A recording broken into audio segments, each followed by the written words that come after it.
PoK के आसमान में आज जिस तरीके की आवाज गूंज रही है और जमीन पर जिस तरीके की हलचल दिख रही है, उसे देखकर साफ समझ आ रहा है कि हालात अब उस मोड़ पर पहुंच चुके हैं जिसका अंदाजा कुछ हफ्ते पहले ही लगाया जा रहा था। नीलम घाटी के भीतर और उससे सटी 3 पहाड़ी घाटी के रास्तों पर जो पिछले 24 घंटे में हुआ है, उसने न सिर्फ वहां की भौगोलिक तस्वीर बदल दी है, बल्कि पूरे क्षेत्र की सामरिक सोच को भी झकझोर करके रख दिया है। भारत द्वारा दिए गए सख्त अल्टीमेटम की समय सीमा जैसे ही खत्म हुई, ठीक उसी घड़ी से वह निर्णायक कदम शुरू हो गया जिसकी आहट लंबे समय से मिल रही थी, जिसका डर वहां की सत्ता और उसके पीछे खड़े ड्रैगन दोनों के दिलों और दिमाग पर भारी था। दरअसल पर्दे के पीछे पहाड़ी महीनों पहले एक खतरनाक खेल खेला जा रहा था। ड्रैगन ने नीलम घाटी और अहम पहाड़ियों के दर्रे के जरिए पूरे पीओके क्षेत्र पर अपना नियंत्रण गहराने की एक बहुत बड़ी सोची समझी रणनीति शुरू की थी। योजना यह थी कि इन 3 मार्गों के जरिए लॉजिस्टिक कॉरिडोर तैयार किए जाएंगे, जिनके सहारे न सिर्फ टैंकों और बख्तरबंद गाड़ियों को आगे ले जाया जा सकेगा, बल्कि आर्टिलरीज और मिसाइल सिस्टम की फॉरवर्ड डिप्लॉयमेंट भी की जा सके।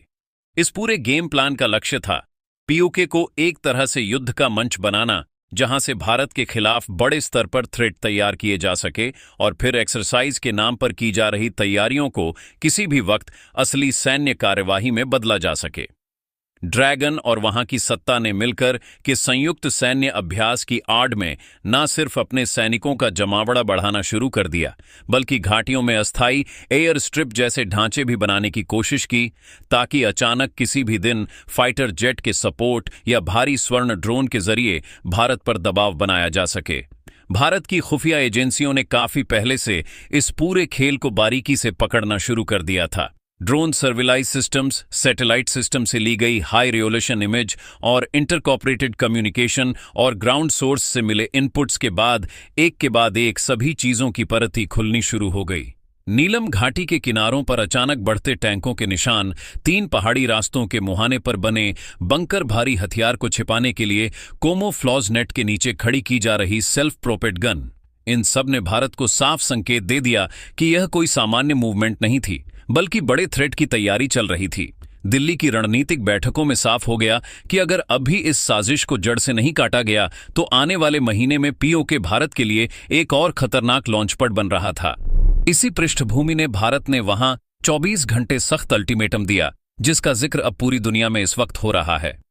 भारत ने साफ शब्दों में कह दिया था कि नीलम घाटी और 3 पहाड़ी मार्गों पर सक्रिय टैंक रेजिमेंट को तुरंत पीछे हटाया जाए, भारी हथियारों को बफर क्षेत्र से बाहर किया जाए और संयुक्त सैन्य अभ्यास के नाम पर चल रही गतिविधि को ड्रैगन तत्काल प्रभाव से रोके।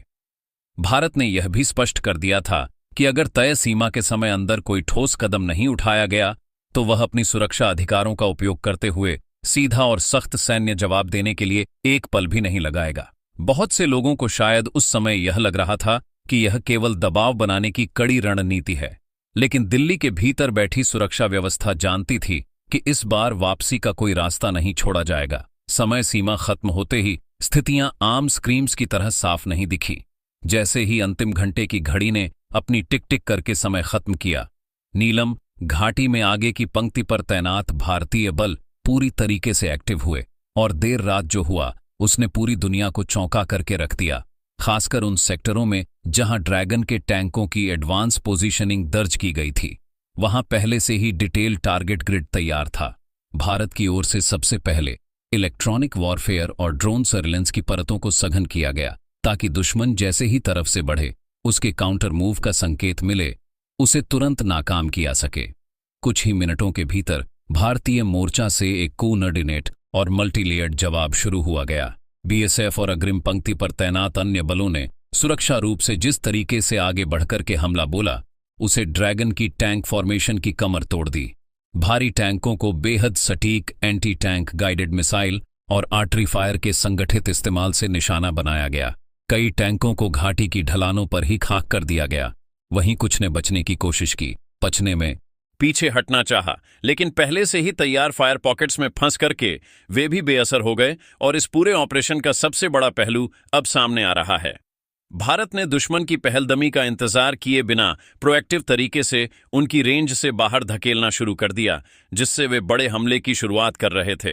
दरअसल पूरे के पूरे ड्रैगन की साजिश तीन घाटी और साथ ही साथ नीलम घाटी पर कब्जा करके पूरे पियको के एक इंटरलॉक जोन बनाने की कोशिश चल रही थी, जहां पर मौजूद भारत समर्थक लोग जो लगातार नारा और पीपाक के खिलाफ विद्रोह कर रहे थे, उन्हें दमन करने की कोशिश चल रही थी।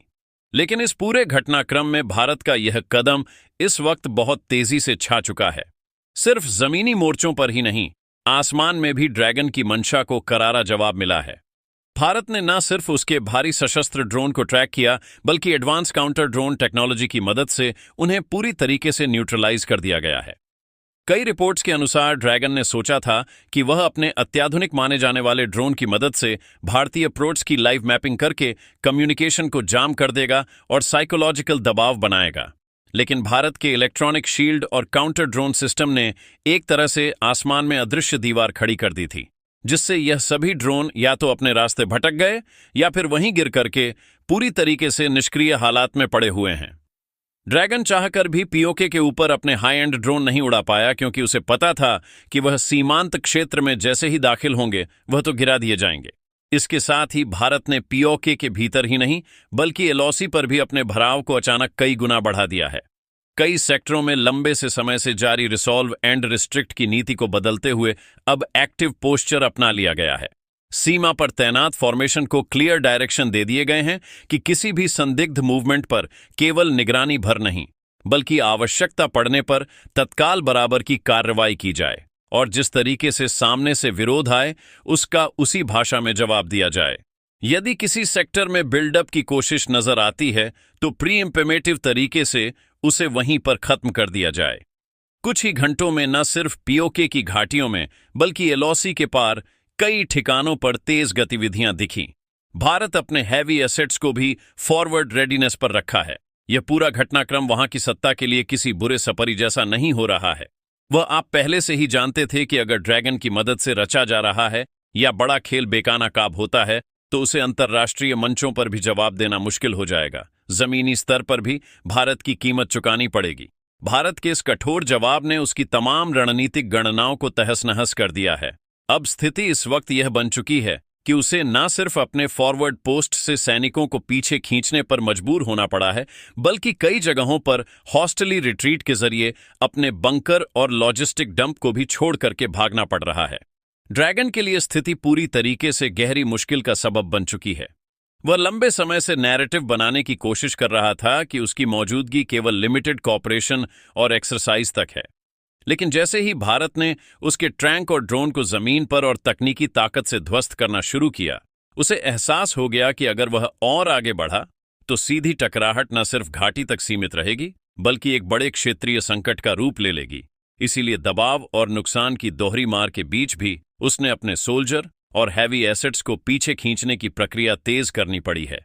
चीन बैकफुट पर उसे जाना पड़ा है। भारत ने इस पूरी साजिश को केवल बैटलफील्ड पर ही नहीं, बल्कि अंतर्राष्ट्रीय मंच पर भी पूरी तरीके से उजागर कर दिया है। अब जो खबर आ रही है वो आ रही है यूएन को लेकर के। दरअसल यूएन में भेजे गए ताज़ा डोजियर और प्रेजेंटेशन में भारत ने एक बिंदु यह दिखाया कि किस तरीके से नीलम घाटी और आसपास के पहाड़ी राष्ट्रों को ड्रैगन और पीओके प्रशासकों ने मिलकर के थिएटर में बदलने की योजना बनाई थी। भारत ने रात के अंधेरे में ड्रोन सर्वेलेंस से रिकॉर्ड किए गए विजुअल पेश किए, जिसमें साफ दिख रहा है कि जॉइंट एक्सरसाइज के नाम पर चीन भारी टैंक रेजिमेंट को फॉरवर्ड स्लोप की तरफ बढ़ा रहा था, अपनी सेनाओं को घुसपैठ कराने की कोशिश कर रहा था। घाटियों की गहराइयों में उसकी कोमें उतर रहे थे। अस्थायी हेलीपैड्स और ढांचे वो तैयार किए जा रहे थे, जहां एयर स्ट्रिप बनाई जा रही थी ताकि चीनी फाइटर जेट किसी भी समय पीओके में उतर सके। भारत ने यूएन के सामने कड़ा सवाल अंदाज में उठाया कि अब यह केवल अभ्यास है, तो फिर इसे सिविलियन आबादी के इतना करीब और बफर जोन के इतना भीतर क्यों किया जा रहा है। भारत ने यह भी बताया कि ड्रैगन ने अपने हथियारों को वहां सिंबल और चिन्हों के साथ पूरी तरीके से ऐसा दिखाने की कोशिश की है जैसे यह केवल स्थानीय बलों की तैनाती हो, लेकिन हाई रेजोल्यूशन इमेजरी ने, थर्मल सिग्नेचर्स ने इस जाल को पूरी तरीके से काटते हुए साफ रिकॉर्ड कर दिया। काफिले ने किस तरीके से, कौन से मार्ग से और किस तरीके से चीनी बख्तरबंद गाड़ियों ने पूरे के पूरे इस क्षेत्र को घेर रखा था, यह बात भी साफ रिकॉर्ड हो गई।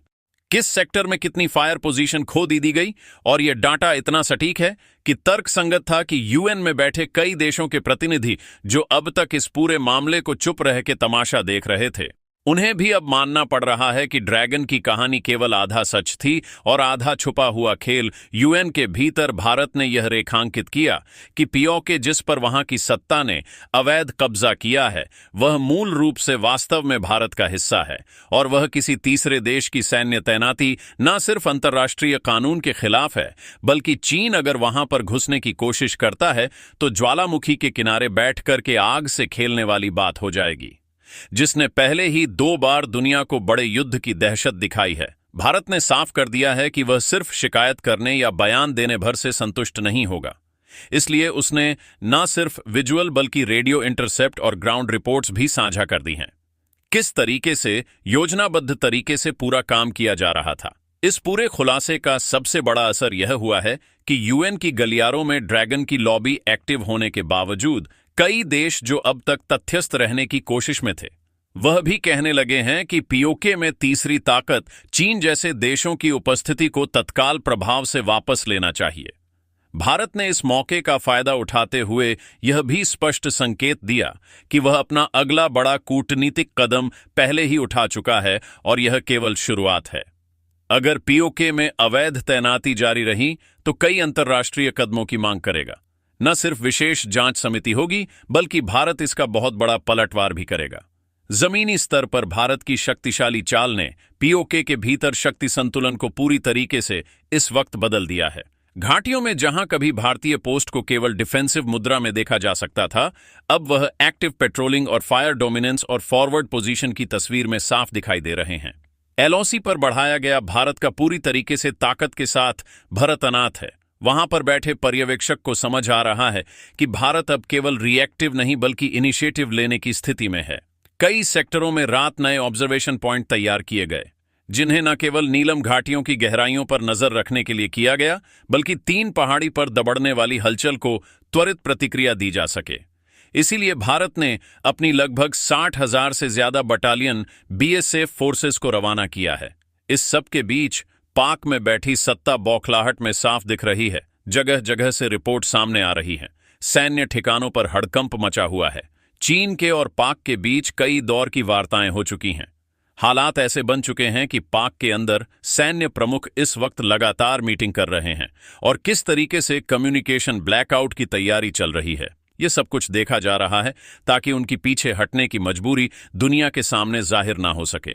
किस तरीके से भारत ने उनके एक एक स्थिति का पलटवार जवाब दिया है, ये बात पूरी दुनिया से छुपा सके, लेकिन भारत ने साफ कर दिया है ये तो केवल शुरुआत है। असली लक्ष्य केवल कुछ टैंक और चीनी ड्रोन नहीं, बल्कि उस नैरेटिव को पूरी तरीके से साफ करना है जो पीओके में एक कंजुकेटेड ग्रे जोन तैयार कर रहा है। भारत इस ग्रे जोन को साफ सफेद और काले में बदलना चाहता है, जहां दुनिया खुले शब्दों में मान ले कि पीओके पर अवैध कब्जा किया गया है। और इस पूरे घटनाक्रम में चीन की मौजूदगी ने भारत के इस पक्ष को और भी ज्यादा मजबूती दी है।